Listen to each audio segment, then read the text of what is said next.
Well, first things first, the only team to have won it all, up the Chelsea.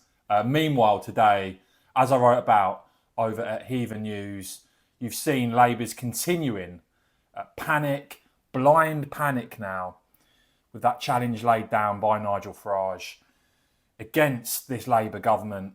And today, really, a quite unbelievable press conference from Keir Starmer, speech from Keir Starmer, obsessed now with Nigel Farage, and it was quite funny to see the media actually call him out on it. Take some questions from the media. I've got a list here. Harry from the BBC first, please. Thank you, Prime Minister.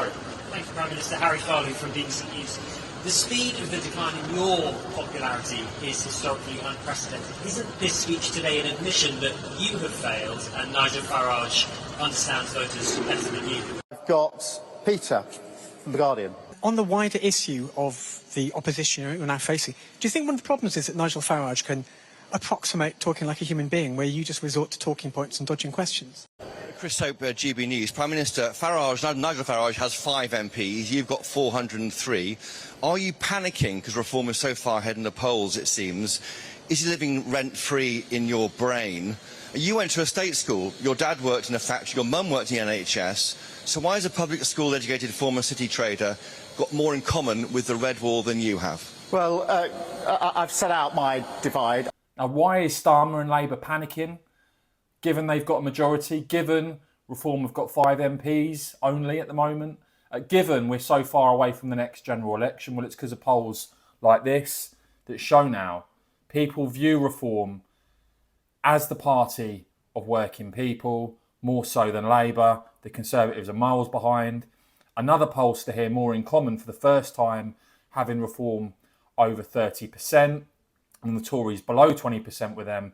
And you can see here just how much things have shifted, a massive shift that you've seen in recent times. And you see here the Conservatives losing support to Reform, Labour losing support in multiple directions, but Reform crucially winning over a large number of people who didn't even vote at the last general election. And as for what that would mean, that poll, how that would all play out, well, you can see here Reform would win 365 seats, Labour would be reduced to under 100 MPs, and the Conservatives wouldn't be the third or fourth biggest party in terms of MPs. They'd actually be reduced to fifth. And Nigel clearly now the main opposition to Keir Starmer and this Labour government. The establishment are on the run. Labour are terrified. Please do let me know your thoughts on all of that in the comments below. I will, of course, keep bringing you all the latest on this and much more. So please do whack this video a quick thumbs up. And of course, as ever, cheers for watching.